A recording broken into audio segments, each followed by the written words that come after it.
It's almost time to go back to school. Time to get those new supplies and prepare our minds and our hearts for a new year of learning, making new friends, and overcoming pesky obstacles. I can't wait to see what this year has in store. Wait a second. I'm not going back because I quit teaching. And honestly, I kind of feel like this about it. No,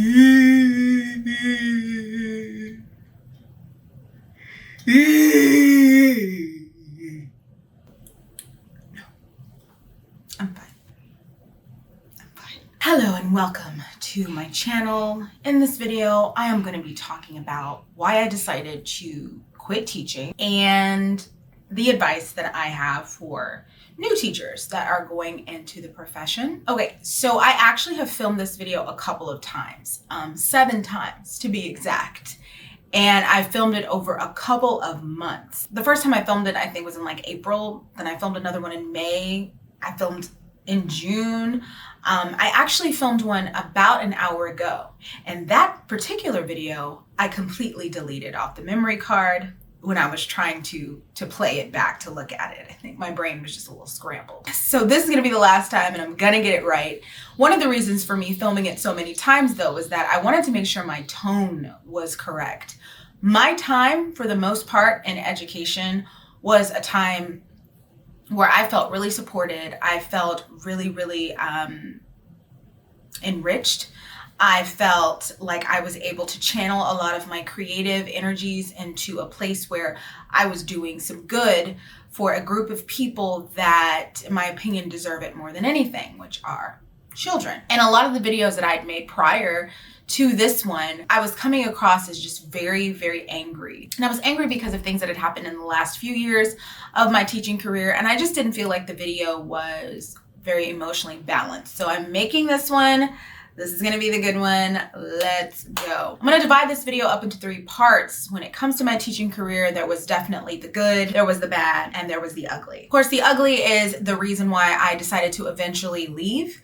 And I'm going to leave that until the end because I want to focus on some of the other things that happened first. So let's talk about the good when it comes to teaching. I mentioned that while I was a teacher, I really felt like I was enriched in a lot of ways.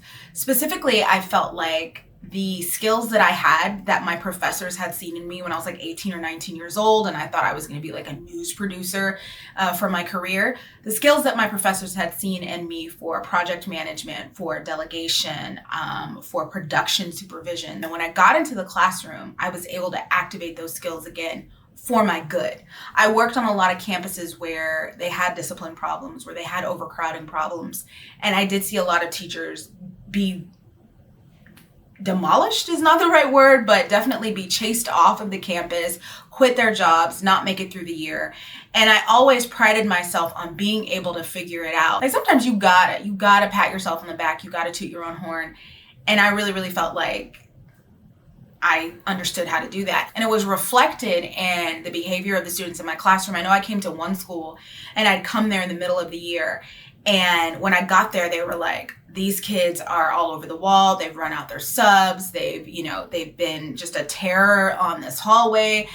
One of the teachers like stood outside the door with me, watching me walk in the room with the students because she just didn't think I was going to be okay. And I remember I turned to look at her and I was like, I've got it. I'm going to be good.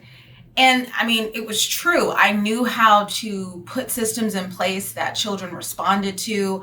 I knew how to make the classroom a place that felt like a living, breathing, working laboratory of learning. And I picked it up basically because I never went through like a formal college program for education. I never had to sit through the classes and do all of the pedagogy and the science behind the learning. I was one of the teachers who, when the No Child Left Behind Act was passed, I basically went in as I did alternative certification. And when you do alternative certification, you can choose to have a student teaching moment or you can choose to just kind of get in there and do the job. And that's what I chose to do. And my first year was so bad that after it was over, I didn't come back for 4 years. But in that first year, I learned you can't just depend on your principal. If you have discipline issues, your school will call you out first before they'll call out the kids. So it'll come back on you. And the longer it takes for you to take control over what you're doing, the longer it's going to take for you to enjoy your job. So I picked those things up in that first year that I taught. And when I came back in and I taught for the rest of my career, I always remembered that. I always remembered that, like, the kids have to have a buy-in when they come into this room, and them buying into this process is going to determine whether or not I enjoy being here. So because of that, I learned systems that worked with the kids, whether it was behavioral management, whether it was, how to manage their project-based learning. And as a result, my time as a teacher was super enriching. Another good thing about being a teacher for me was I always felt so emotionally supported by my students. In fact, I made and posted this TikTok back when I was still posting on TikTok. Features of TikTok. What student will you never forget? So I don't have one student that this applies to. I have a whole group. I moved to LA by myself to teach in a school out there back in 2016. I didn't have family, friends, nothing. And I'm a tough person. I'm very independent. I am my own road dog. But sometimes it got really isolating and really lonely, except for when I went to work. My first group of 7th grade students at the school that I worked at enveloped me with all of this love and these compliments and just lifted my spirit. I was still relatively new to the profession, and they just made me feel like I had made the right choice. So I can't thank them enough. Because after I posted that, kids that I didn't even know had found or followed my account, which I'll talk about later on, they were like, "You're welcome. We were there to support you. You were there to support us." And I think it's so interesting because a lot of times when we talk about teachers, we talk about how they're the ones doing the special handshakes for the kids in the morning. They're the ones, standing in class and getting kids to stand on the desks. "Oh, captain, my captain." We give teachers all of this kind of emotional weight that they do have, like, absolutely. But for someone like me, who, like you saw in the TikTok, I have been in places and times in my life where it was really easy for me to feel alone or isolated. But when I went to work, I felt so lifted up and so enriched by those kids.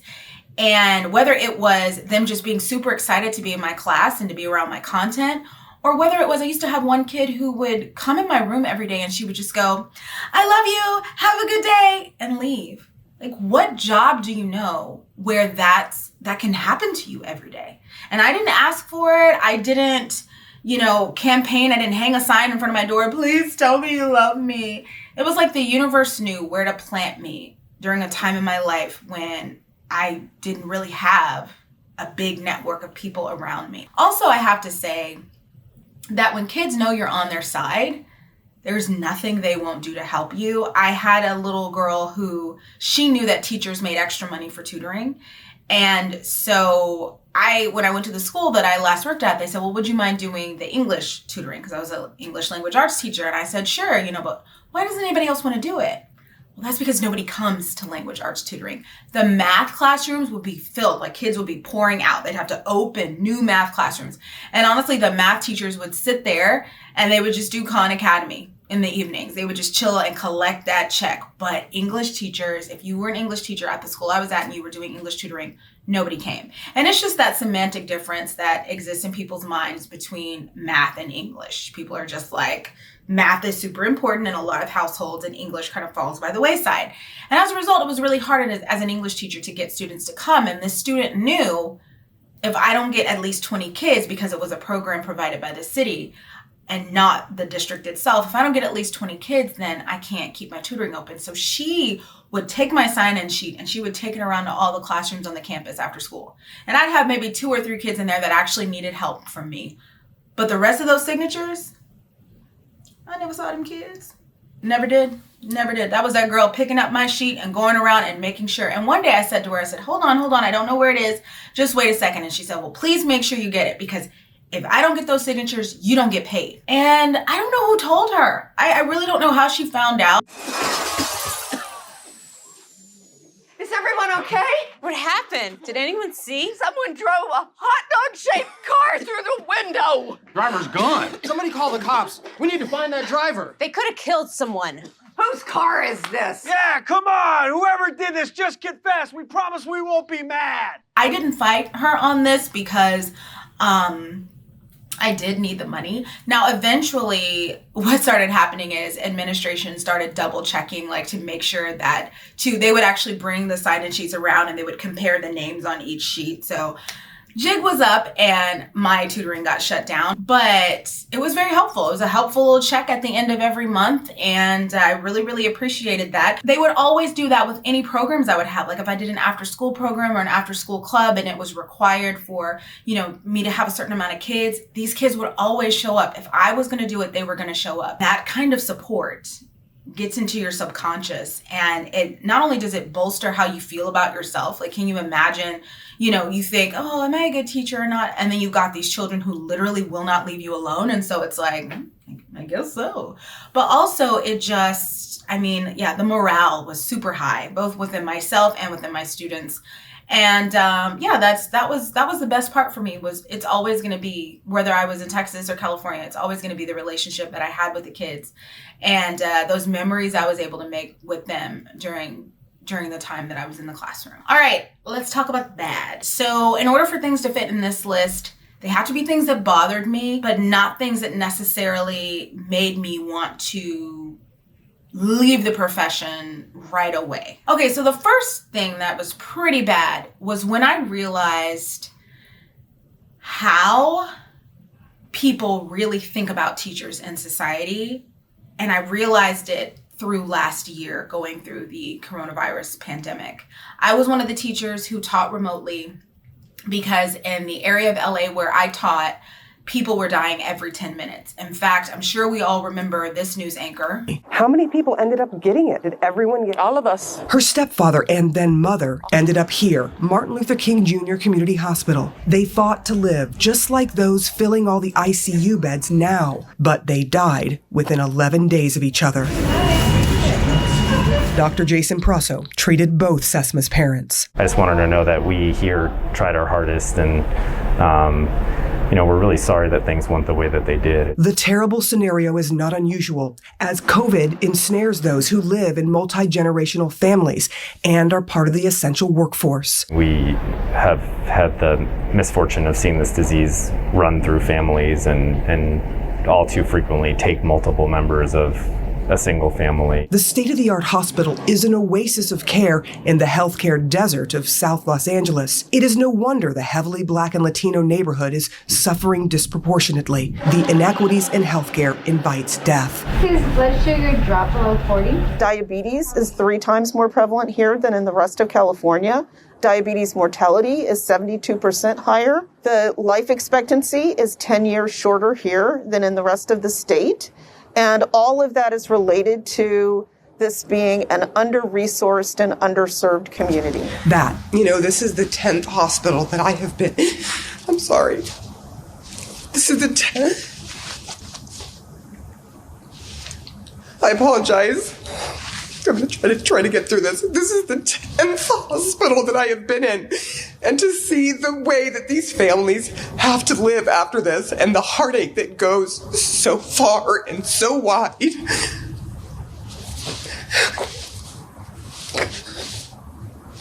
It's really hard to take. I'm sorry, Allison.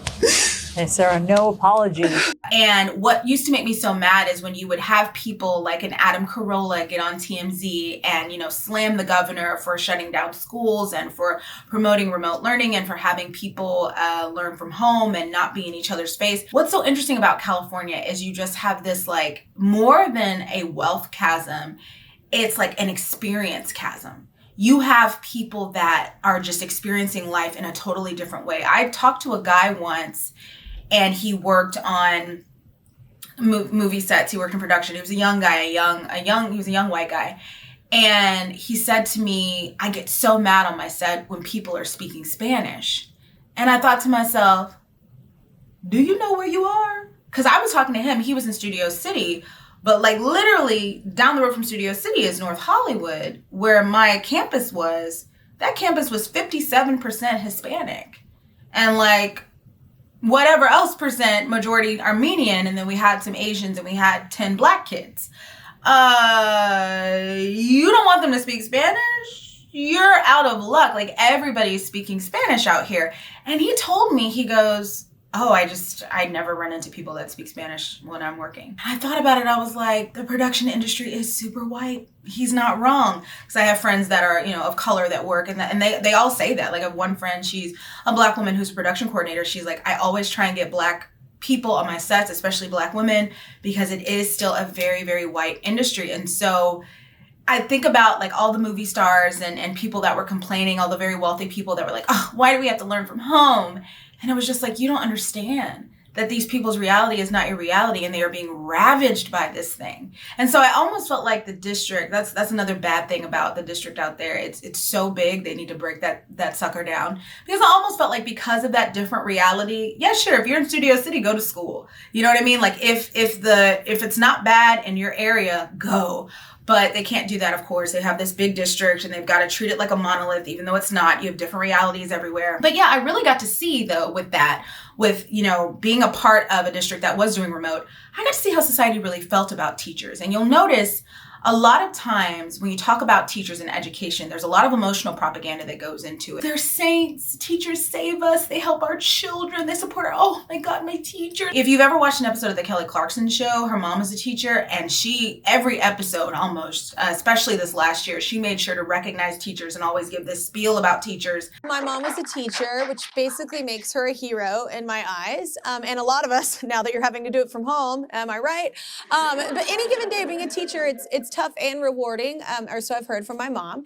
But now, whether in the classrooms or leading classes online, teachers are facing challenges like never before. Being so positive, and it was a great thing to see. But at the same time, whenever people couldn't bring their kids to school because there was a deadly pandemic, all of a sudden teachers are lazy, teachers are selfish, they're not doing their job, they're not teaching well. Yeah, we should have your salary. There were people that signed petitions that wanted to take teachers' salaries because they were now at home teaching their children. And my thing was this, I knew what I was doing. I was lucky enough to work at a technology magnet. So when my kids had to go home, they'd had their own devices for years, for like 5 years. So when my kids had to go home, they were like, okay, we got it. Now, the one thing I will say is the lack of social connection that a lot of the kids suffer from. And I do feel, it's just, the ball was dropped there. It was the first time that we'd really faced a deadly pandemic, and the biggest focus was on keeping people alive. So definitely that's a complaint. But yeah, the amount of just mud that was slung at teachers, you really got to see how people felt, which was teachers provide free daycare. Put up, shut up, take my kid. And that broke my heart. That hurt my feelings. It broke my heart. I had always known that a teacher is not a person who's thought of as a professional in and of itself. Like I would never think to barge into an engineer's office and sit down with a computer and just start evaluating them. If you've ever seen those videos where people make fun of how principals and administration will just burst into a teacher's room and start doing an evaluation. Ask the kids, what are you working on? Do you know how to do this? She says she doesn't know how to do it. The way that teachers are constantly treated as kind of like this open-faced science experiment, not really allowed any privacy when it comes to their day-to-day. I mean, I talked about this before in my Why I Liked Remote Learning video, but overall, there's a general lack of professional respect when it comes to teachers. Like society can talk a big game, but I got to see during the pandemic, at the end of the day, they just want you to take them kids and shut your mouth. And that's also how it tends to work on campuses. You can go in and you can have a master's degree and a PhD and a this and that, but you can still be sued by a parent for not heating up their children's lunch the way that they think it should be heated up. This is a true story. It happened to a teacher on a campus that I worked at. You can still be sued, because somebody doesn't like you, so they decide, oh, it's against the rules for you to have a coffee maker in your room, so we're suing you. These are things that happen to teachers. So all in all, I would say a bad thing is just the lack of professional respect and the lack of professional protection that teachers get a lot of the time. Now you can argue the other side of that. You can say, but they have the union. If they didn't have the unions, their wages would never get raised and they would really be left to the slaughter, honestly. And if you've never been a teacher, you really don't know. You really just don't know. You know, I think I've worked in customer service as well, and I always say people should wait tables. They should work in customer service, and I mean on the phones and in person and doing retail. It should be required. You know how you go to college and they make you take like English 1, English 2. You should have to take customer service 1, customer service 2. So you can best evaluate the situation and you don't bring a sense of entitlement with you whenever you go into a social situation. I feel the same thing about education. People should have to teach. You should have to work with kids who listen. You should have to work with kids who don't listen. You should have to work in very, very well provided communities. You should have to work in communities where they are suffering, they have no resources, and they deal with overcrowding. Then you talk about what teachers do and don't do. So yeah, definitely that's a bad thing, how society treats teachers in general. It always bothered me. But it really, really bothered me within the last year. Okay, the second bad thing I want to talk about is how much money teachers make. And I've said this before. So recently, Los Angeles released some numbers, the Office of Housing and Urban Development, and they basically said if you make about $66,600 a year and you are a person of 1, you're struggling. So as a teacher in LA, you don't start off there. Even if you come in with like a master's degree and some other things, you still have to take like extra class. It's a salary point system. It's complicated to understand, but you don't start off there. So when I moved out to LA, like I had no idea how little I was going to be making and how it was going to affect my quality of life. All I knew is I am a grown person with a degree and I want to work very hard and I want to go home at night and be comfortable. And those are basic things that you should be able to achieve. But in California specifically, teachers do struggle. There was even a story a couple years ago about how in Santa Barbara, California, they had to open parking lots for teachers to sleep in. And I think I heard a similar story in San Francisco. If it's not true, I'll put a big sign on the video right now that says not true. But if it is true, I'll put the story up. And I know for me, when I think about what teachers aren't paid, I think about the fact that, you know, everybody always says you get all that time off. What am I supposed to do with it if I don't have any money? And that's when you really see out of school too, just everybody's different life experiences. That experience chasm rears its ugly head. I had a friend who, she grew up basically with a trust fund. So, but she was a teacher. And whenever the summer would come around, I remember her saying once, oh God, I don't see any reason for people to have to teach summer school. And she would take her little money and she would go off to Europe and she would go to Africa. She would be on safari. She would do this and that. Where would I be? At summer school, because I need that check. I need that money. And we used to get these long holidays too for Christmas. I think we got like 3 weeks off. And when I tell you that was the brokest, because here's the thing, I make enough to like pay my rent and buy some groceries. But if I'm at home all day and all I'm doing is eating, and I don't have any money really like hang out and be social, and I don't have work to distract me, it's a lonely time. It's lonely. It got to the point where I would just leave for the holidays. I didn't want to stay. And my very first Christmas out there, I stayed and I went to the movies on Christmas Day at like 10 p.m. because I was like, everybody will be done with their Christmas Day movie thing. I bought a ticket for a movie called Sing, you know, the singing little animals. And I went to the movies. And when I got there, I got my little popcorn and everything. And I went up and I got there about 9:30 and the movie started at 10 o'clock. I walked in, the theater's packed. So I'm like, no problem. I have my ticket. I'm cool. I walk up the stairs just like this. And I walk down the aisle and there's a kid in my seat. So I tell him, I say, hey, I think you're in my seat. And he is like, oh, I'm so sorry. And his dad kind of peeks over and says, hey, what's the issue here? Let's calm down. And, you know, so I'm already heated because you don't tell a woman to calm down. But I said, okay, the issue is that your son is in my seat and I have a ticket. He said, well, we have a ticket too. Let's take a look. So he brought his ticket out. I brought my little ticket out. And do you know that movie theater sold 2 of the same seats? So it sold us both the same seat. So the dad goes, well, looks like he's got the seat. Sorry. And I was so over like the break and how long it had been and just, I was just over Christmas at that point. And I said to him, yeah, sorry. I guess me then. Have a Merry Christmas.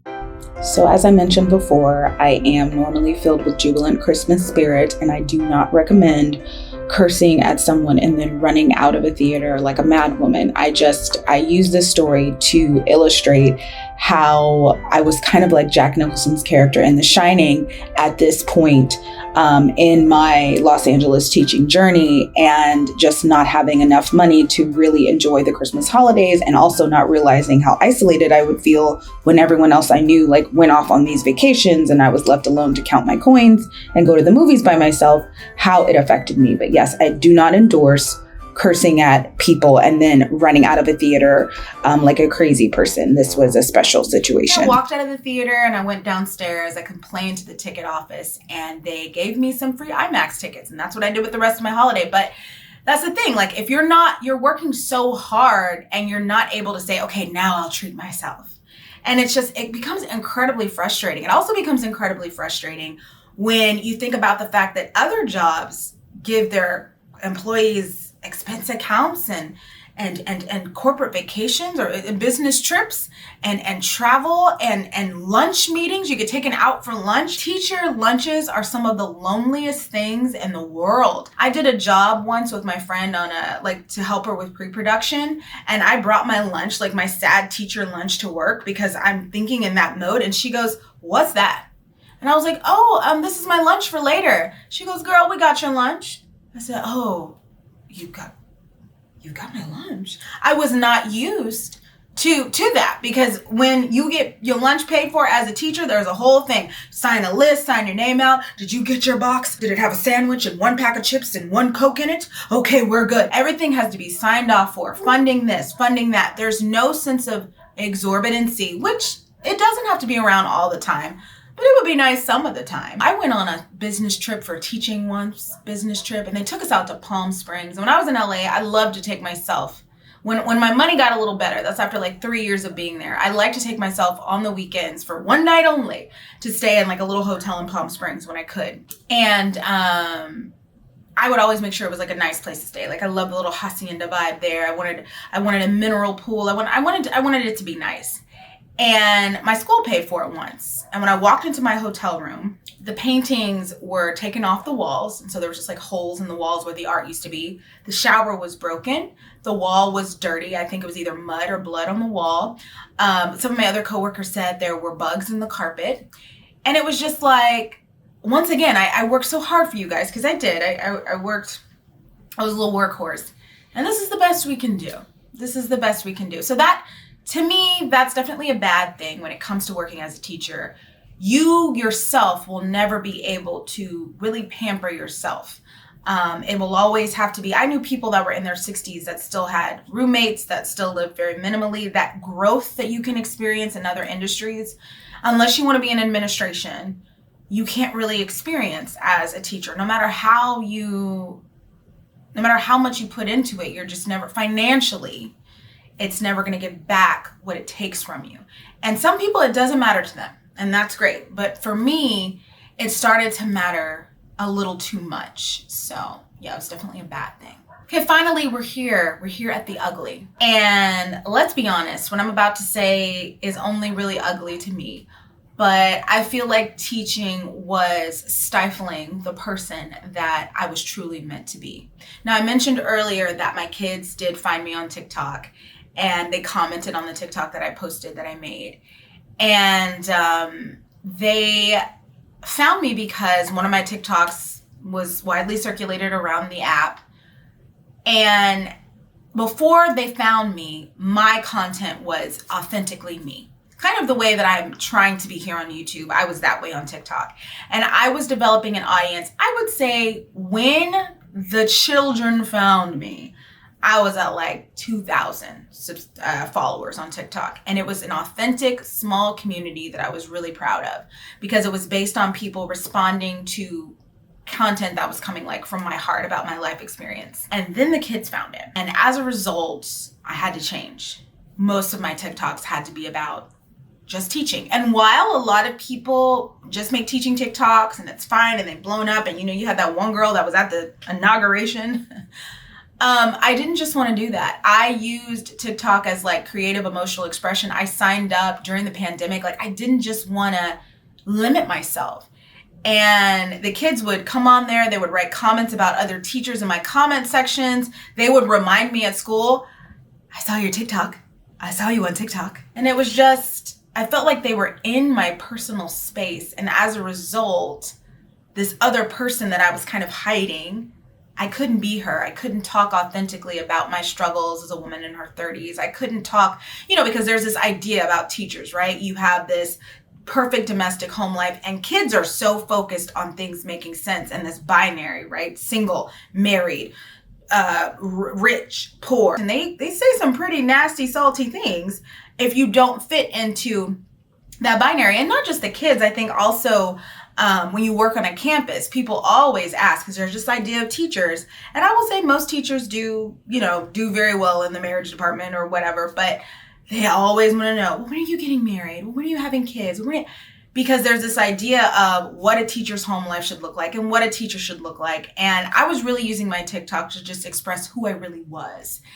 And when the children found me, I couldn't do that anymore. And they would bring it up everywhere. I was trying to do this training one day, and we were taking questions in the Zoom chat, and there were like 400 kids on this training.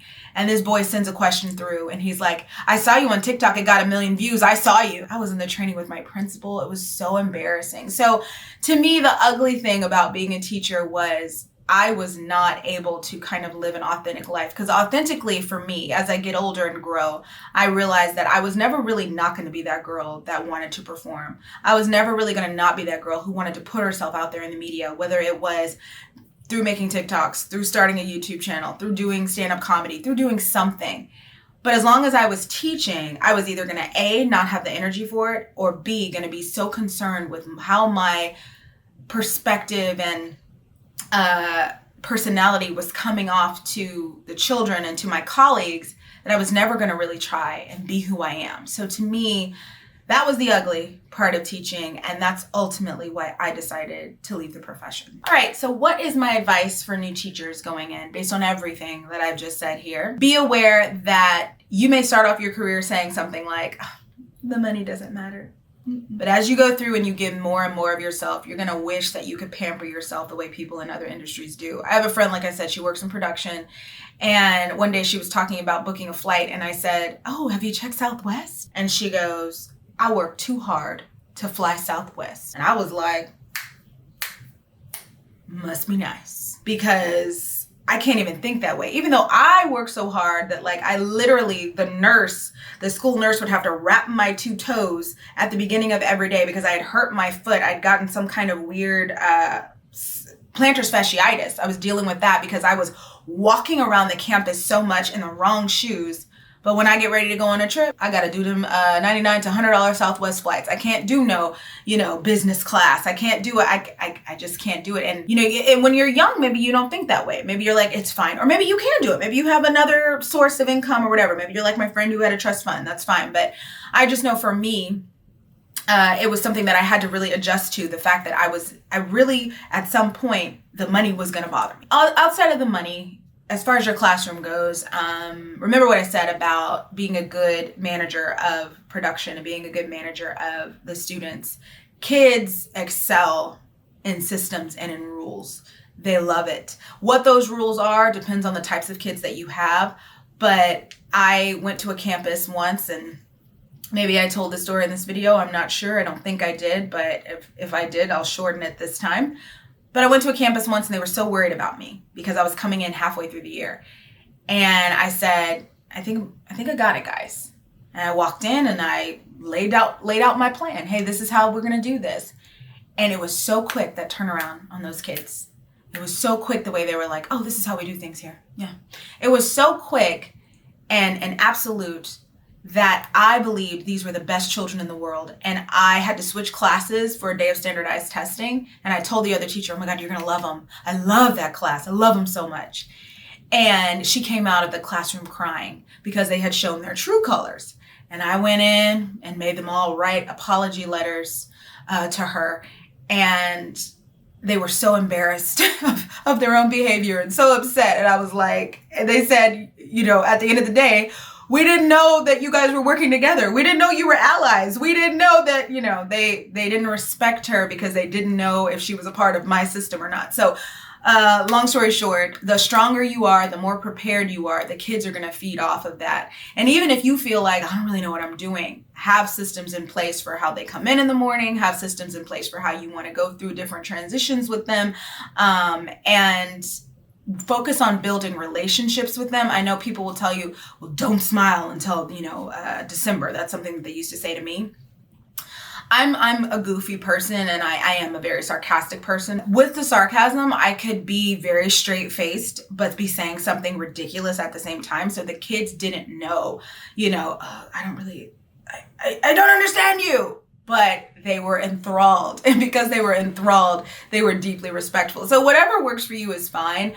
But to focus on building relationships with them more than you focus on content, I would say in the beginning, because they'll pick up the content. They'll get that.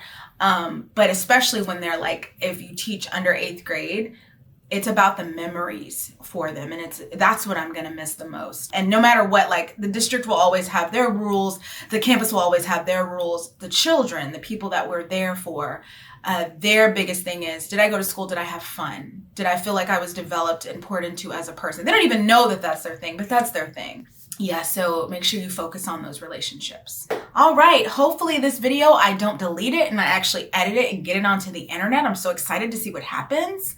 So here's hoping for the best. And as always, thanks for watching.